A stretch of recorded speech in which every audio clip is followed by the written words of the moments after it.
What's up, passionate Pokemon players? We're here with another episode of the Hawks Pokemon Nest. I am Ryan, and I'm excited yet again, as I usually am, for these episodes. I'm actually like proud of myself for this episode because this is the first one where I come up with a completely new deck since starting this channel. I've had such a backlog. I've been making decks for years, and it's why I wanted to launch this channel. And I finally kind of got through, not all of them, but I've gotten through most of my backlog. I've still got quite a few left, but I really wanted to go this time and make a completely new deck. And I was surprised at how quickly this one came together. And also, despite the fact that I was actually first trying to make a different deck, which I won't spoil yet, and then as I'm kind of creating, I go, you know what would work well here? Kangaskhan. And then I basically scrapped the entire original deck and just rebuilt this whole deck around Kangaskhan, and it came together really quickly. So I'm excited to show it to you all. It's a far from basic Kangaskhan, and I call it that because this deck has only basic Pokemon in it, nothing but that, and it works well, and it makes it a pretty consistent deck in that same regards too. So I want to get into it, but first, before I do, please hit that subscribe button so that you could become part of the Hawks Nest. We are a fabulous flock of fearless folks who love to do what we love to do it well. I love building these rogue decks out here, and I'm so excited to get into this Kangaskhan one here, and even more excited for the next episode too, where we're going to go on to TCG Live and demo it. I've had some pretty good results so far. It's actually the least demoed deck I've done ever, so but I think we're going to do pretty well in that one too, so stay tuned for that. If you're not quite ready to fly yet, though, just hit that like button so that we can go ahead and get you some more content at a later date in the algorithm near you. Now, let's get into this deck. Here it is. Here is the deck. This is Kangaskhan. First off, we'll go through the Pokemon. Of course, I've got the Kangaskhan up there first, but let's kind of jump right over here. We've got a Radiant Greninja. We've got to use him while we can. We've got, at the time of recording this video, it's January, so we're down to only a couple months left of it. So that'll be kind of sad when Greninja goes away, or maybe happy for some people. Then we've got Latias Ex. I've got two of them in here. This is what we're going to do to give our basic Pokemon no retreat cost, so nobody's getting caught in the active spot.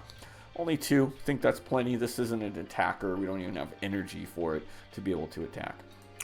Bloodmoon Ursaluna EX. I thought, why not? Let's throw one in. Just one of them. We can use him at the end of battle if need be. And when it's energy, cost goes down to nothing. This is actually the first time I'm throwing one of these guys into one of my decks.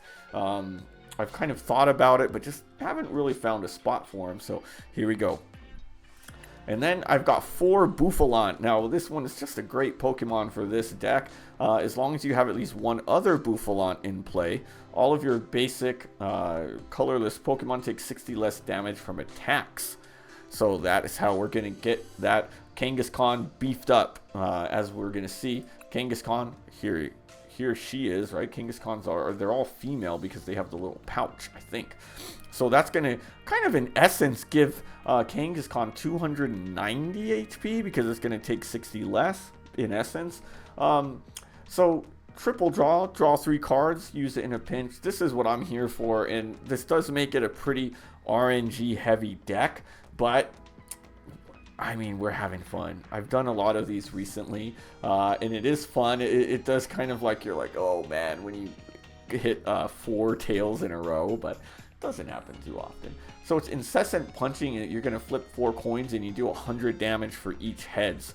Now, for the most part, I'm using a double turbo energy, so I'm really it's going to subtract 20 from that total damage, but still pretty good. We're still able to knock out some Pokemon in maybe a couple turns and keep him or her alive. And there's other ways to do that, which we'll see later on. Last Pokemon in this deck, I've got one Squawkabilly EX. Why not? It's another colorless card. Let's throw him into Squawk and See so that we can discard our hand and draw 6 if we can get him out on the first turn. And our first one is Buddy Buddy Poffin. Oh wait, I got the wrong card on screen. No, wait, what? This is a deck without Buddy Buddy Poffin. Yes, it is, because none of these Pokemon have less than 70 HP. Pretty crazy, right? Even though, wait, what? They're all basics? Yes, they're all basics, and they don't have less than 70 HP because most of them are EXs, except for our Bouffalant, of course, our Radiant Greninja. So we are not using Buddy Buddy Poffin for once, but guess what? This one is a kind of less used card, but one I kind of have gotten recently, and we're probably even going to use this again, probably in the next deck that I bring up. Won't spoil that one for y'all yet, but that one's fun. Somebody showed me this one. I was like, ooh, this is a good one.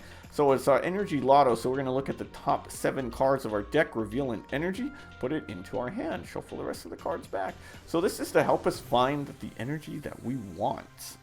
And what we want, I'll spoil it now, double turbo energy. This one helps us grab our double turbo a lot easier, having 4 of them, 4 of these energy lottos in hand, helping us get one of our 4 double turbo energy.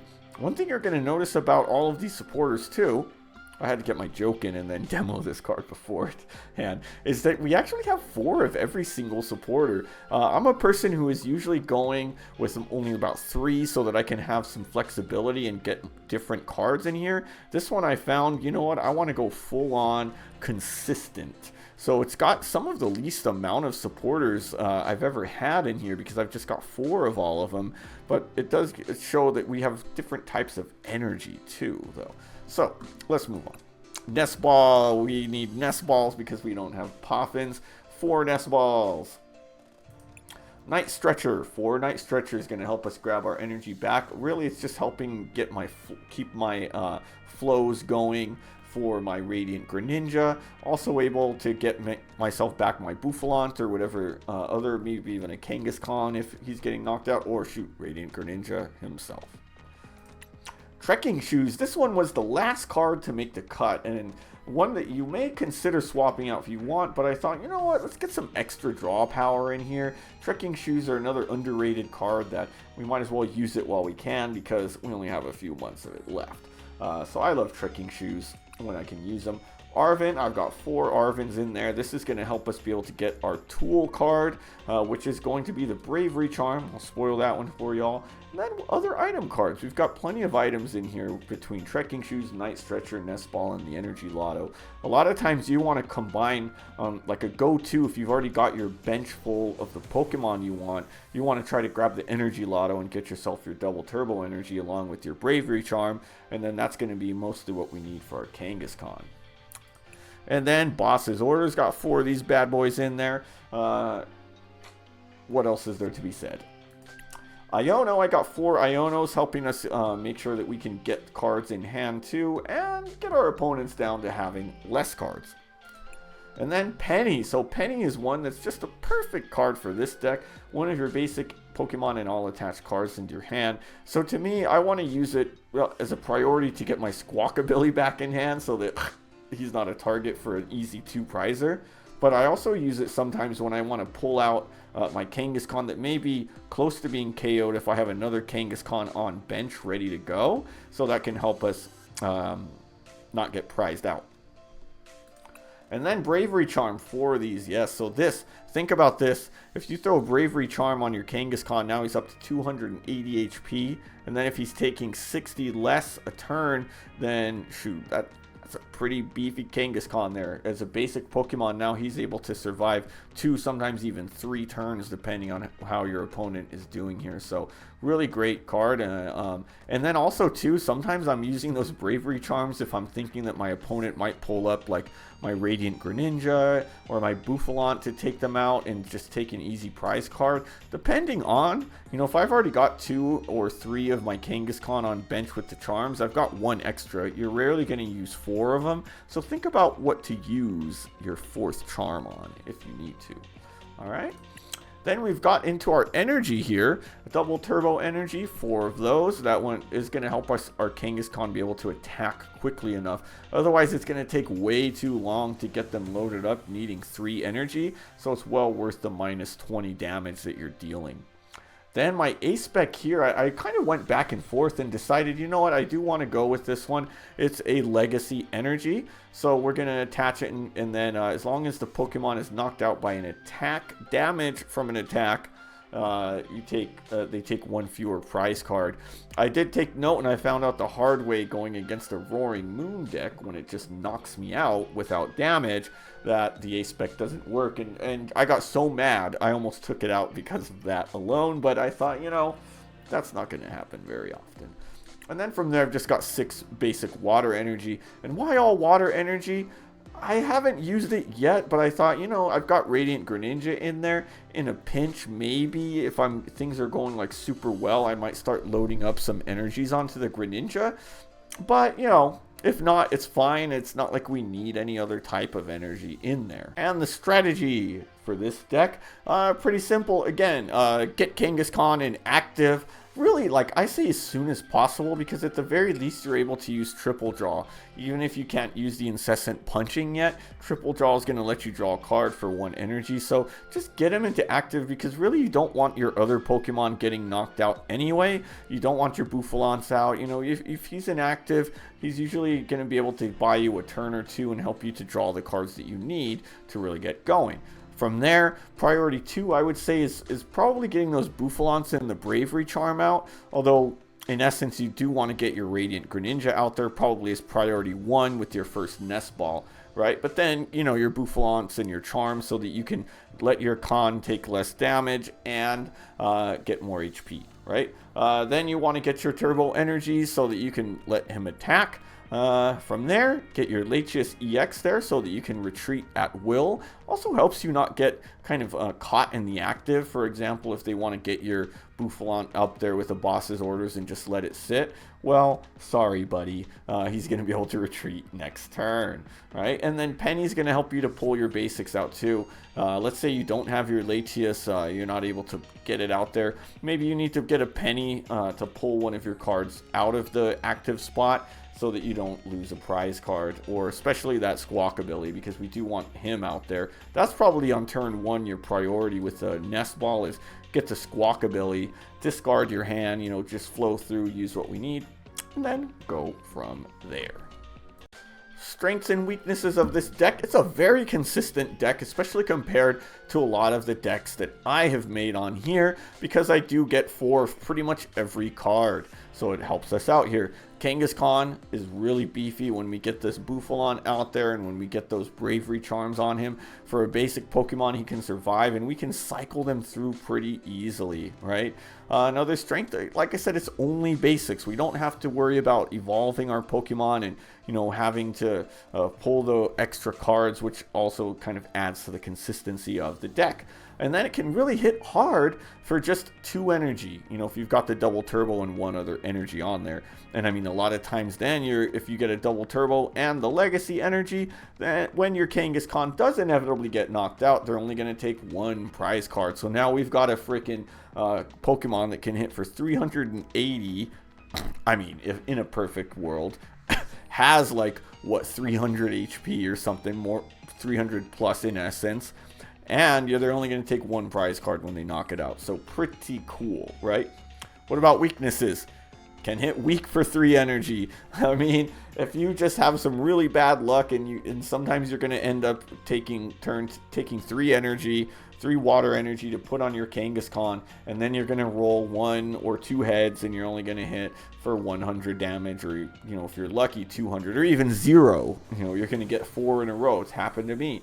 So it can hit weak for that much energy that you're using. The other weakness, only basics. There are some Pokemon that kind of play off of basics, and and you know, stop basics from hitting them. Not too often in there. And then the other thing is your only basics that are attacking are the Ursaluna EX or the Kangaskhan. So these are EXs, right? So when we're dealing with Mimikyu decks, that can be an issue. I actually did get one match in today where I was going against Mimikyu and I realized, hey, wait, I got this bad boy here that can hit too. Boundless power. I can knock out a Mimikyu in one turn. But, you know, so that's something to think about. The cool thing, if we do go against Mimikyu, then he's not going to be able to one-shot him. So you may want to consider that. I mean, if you want, you could even throw a Bravery Charm on him. And then he'll have 150. A Mimikyu would take 3 turns to knock him out, where you're going to be knocking them out. And you can just use Latias to switch him in and out. So think about kind of going that route against those Mimikyu decks. And it actually took me like half the match to figure out. And then finally when I got it down, then my opponent just quit on me. It was against that Flygon deck. And I was like, oh, this is annoying. So these can actually do pretty well against that Flygon deck, at least the one match I was in. And then it is pretty inflexible, though. I mean, if you want to use the Bouffalant, cool, but other than that, your Kangaskhan is really the only attacker of this deck. Some other cards to consider here, Chansey, and honestly, you probably don't want to even consider this Chansey. I did have it until I swapped in the Latias, just finding that I didn't have a lot of bench space to keep for the Chanseys, but I thought it was just a fun concept of being really RNG based for a deck, considering Kangaskhan is RNG based.